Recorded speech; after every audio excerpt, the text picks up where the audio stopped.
बिहार में सत्ता परिवर्तन के बाद अब अमित शाह का दौरा होने वाला है। आप सोच रहे होंगे कि चुनाव में अभी समय है तो फिर अमित शाह का ये दौरा क्यों। नमस्कार, मैं हूं इंद्र मोहन, आप देख रहे हैं बिहार तक। दरअसल 23 और 24 सितंबर को अमित शाह पूर्णिया और किशनगंज जाने वाले। पूर्णिया में अमित शाह एक जनसभा को संबोधित करेंगे तो वहीं किशनगंज में वो 24 सितंबर को पार्टी के कार्यकर्ता और पदाधिकारियों के साथ मीटिंग करेंगे। लेकिन बिहार में इस सत्ता परिवर्तन के बाद अमित शाह का जो ये दौरा है वो भी सीमांचल का दौरा है। ऐसे में सवाल उठने लगा है कि बीजेपी क्या अभी से लोकसभा के चुनावी मोड में आ चुकी है और मिशन बिहार जो बीजेपी का जो 40 सीटों पर नजर है, क्या एक बार फिर से अमित शाह उसी को साधने की कोशिश करने वाले हैं। दरअसल ये कहा जा रहा है कि किशनगंज में जहां वो बीजेपी के पदाधिकारियों और कार्यकर्ताओं से मुलाकात करेंगे, उसके पीछे की वजह यह है कि किशनगंज एकमात्र वह सीट थी बिहार में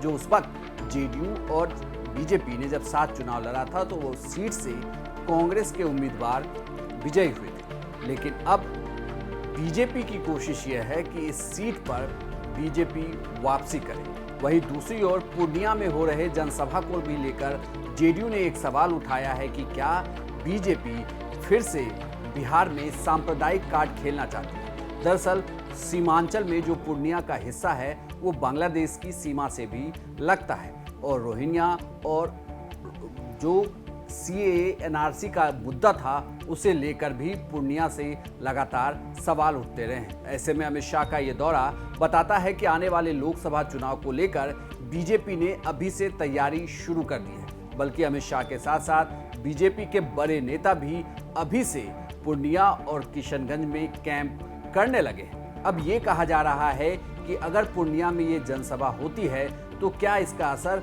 बिहार की राजनीति पर भी होने वाला है। तो मैं आपको बता दूं कि बिहार की राजनीति में बीजेपी अब इकलौती ऐसी पार्टी है जो विपक्ष में बैठी हुई है। लेकिन उसके लिए लोकसभा चुनाव एक बड़ा एजेंडा है, या इसे ऐसे कहें कि उनके लिए लोकसभा चुनाव में बिहार की ये 40 सीटें बहुत महत्वपूर्ण हो जाती है। और चूंकि सीमांचल का जो हिस्सा है, सीमांचल के हिस्से में इसके पहले एनडीए के तहत हालांकि उनका दबदबा था, लेकिन एआईएमआईएम ने वहां पर सेंधमारी की और किशनगंज की सीट कांग्रेस जीत गई। ऐसे में अब एक बार जब अमित शाह की इतने दिनों पहले रैली होगी तो वहां से देखना होगा कि बीजेपी किस पिच पर सीमांचल के हिस्से में बैटिंग करती है और पूरे बिहार के लिए क्या मैसेज देती है।